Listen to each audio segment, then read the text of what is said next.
Welcome back to the show, everybody. This is The Good, the Bad, and the Ugly, the show we bring you each and every week on the Dynamo Podcast Network as part of the offering from the Upper Tier Podcast. Head over to YouTube. You know what to do. Smash that subscribe and bell notification.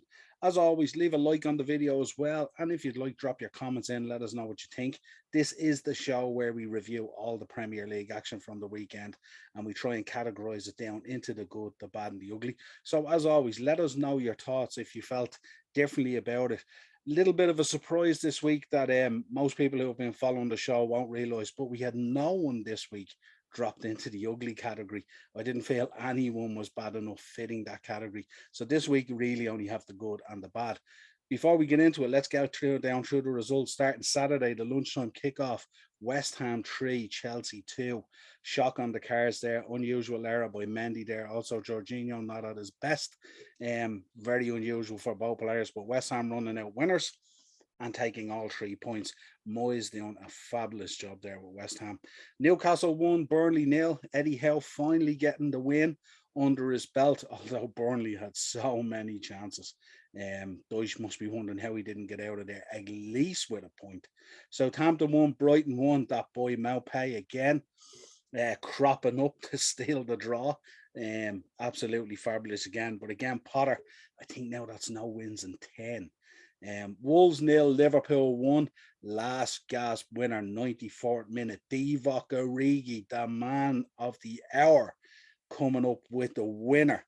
Vital 3 points, especially with the result at lunchtime. Finishing out the Saturday afternoon, Watford 1, Man City 3. Contest was over really after 30 minutes. Watford so slow for the first half an hour. Man City absolutely on fire. That man Bernardo Silva and a beautiful header from Raheem Sterling. Sunday, let's get into Sunday. What a way to start. Leeds 2, Brentford 2. Thomas Frank must have thought he was taking all 3 points away from Ellen Road, but up steps the man they've been missing, that man Patrick Bamford. Brilliant equaliser. Man United 1, Crystal Palace 0. I don't know still how Jordan Ayew didn't put that opportunity away. But up steps the man that every Manchester United fan doesn't want to see on the team sheet. That little Brazilian man, Fred, steps up with a cracking goal and an excellent celebration. So United get the 3 points and Ralph Ragnick gets off to a winning start. Tottenham 3, Norwich 0. Interesting, Tottenham running out winners here kind of easy, but interesting enough, they surrendered more possession to Norwich, which is not un-Conte like, but certainly he's putting a stamp on there now, and Tottenham really looking to put a stamp on a top four position potentially. Aston Villa 2, Leicester 1.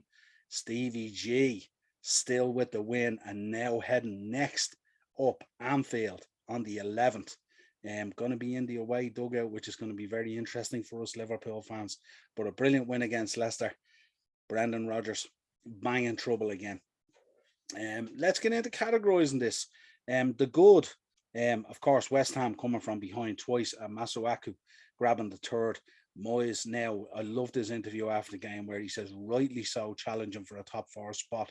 They've stood up to all the big teams. And, you know, I have to feel for Chelsea a little bit there as well with Mendy with the error. But listen, I'm a Liverpool fan. Look what happened when we went there on Allison. So not unusual, but fantastic work from Moyes. A bit of thinking for our friend Thomas Tuchel to do there. Suffering a few injuries at the moment and stuff. Well, so the squad is definitely being tested, but they've got plenty of talent there. But West Ham are just resilient and really, really strong, especially at the City of London Stadium. Man United continuing their winning form under Rangnick.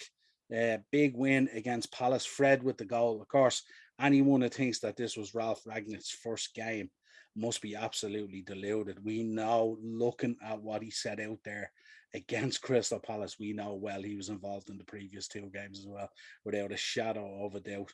But United back to winning ways. Looked really good in terms of the press and stuff like that. Having said that, Crystal Palace had their chances. But in the last 15 minutes, they kind of wilted a little bit and kind of ran out of steam and ran out of a bit of energy. So might be a bit of work to do there for Ralph Ragnick in terms of fitness if he wants to play that press game with United for a 90 minutes. Newcastle Eddie Howe finally off the mark with a win. Callum Wilson with the goal. But lucky Burnley had chances. As I said earlier, how Sean Dyche didn't leave there with at least a point. he'll be bewildered. I already said it. Neil Maupay with another clutch goal, grabbing a share of the spoils in the 98th minute. 98th minute. Absolutely fabulous. Hasenhüttl must be going absolutely ballistic at this stage. The governor with plenty of work to do down in St. Mary's. And also Potter with plenty to do as well. All well and good getting these last gas goals to get you a draw. But Graham Potter really needs to step up now and start putting a few wins under the belt. I was amazed that they've had no wins in 10. And yet they're kind of, last time I looked, they were ninth in the table with 19 points. And I'm thinking, they had to put a few wins together. Imagine where they'd be in the table, you know. But still work to do there for them anyway, without a doubt. Liverpool, Divock Origi, come at the man, come at the hour. Many times have we seen this man do this. And many times have I said on the Shankly session shows, this is a man who really needs to be used and be made feel a proper member of that team and that squad, not a guy who's just propping up a bench. And he scores some serious goals for Liverpool. When you think of some of those late winners and stuff like that, absolutely vital and crucial at times, you know what I mean? So absolutely brilliant from him. You know, but when you think about the game, I mean, the chances that Jota had, Mane, Salah, you know, all wasteful in front of goal at times and stuff like that. But look, we give them a pass. It's not often they have a bad day like that, you know. Man City, of course, in the good as well. Really, really powerful game. Was over after 31 minutes. Bernardo Silva, what a player. That man, he just knows where to show up at times, doesn't he? Absolutely brilliant. Spurs, of course, in the good as well. Bang, right back in the mix for the top four. 3-0 win. Absolutely fantastic against Norwich. Norwich looking trouble again now. The Dean Smith honeymoon period may or may not be over. It'll be interesting to see in the next game. But Tottenham, they gave Norwich plenty of the ball. You know, they surrendered a lot of possession, which I suppose is not Conte like. But you know, he just knows, like, he doesn't necessarily, once he gets the goals, you know, that Italian way, he doesn't have to worry about possession or stuff like that. So long as they're controlling it when it's in dangerous positions, that's all he wants to know. And another clean sheet for Tottenham, so really, really good. Aston Villa 2, Leicester 1. Stevie G, absolutely bang at it again. So absolutely brilliant for him. Gradually moving up the table there.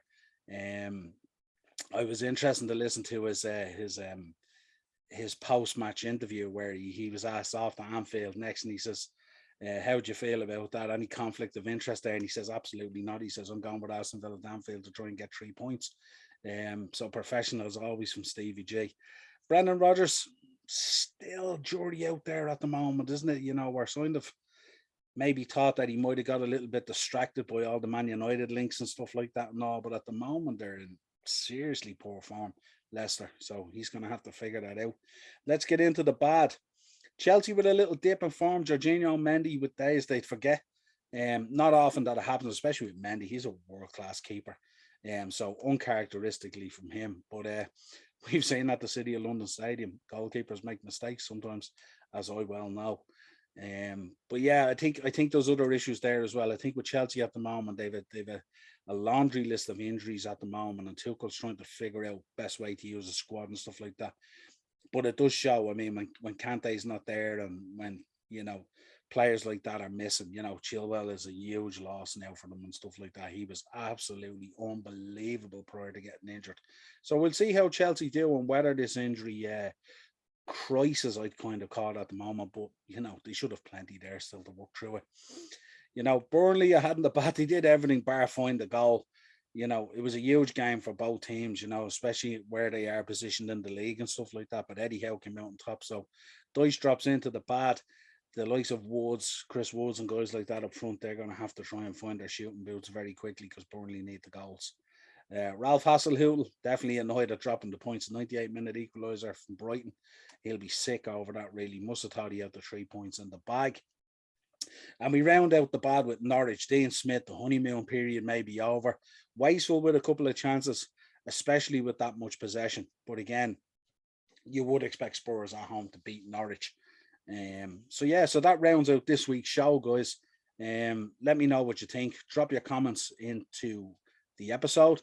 Always drop a like and a share. And if you can, hit that bell notification button to be notified every time we drop content, which we are now dropping at least once, if not twice, on a daily basis now. So hopefully you're enjoying all the content. As always, Dynamo Podcast Network on YouTube.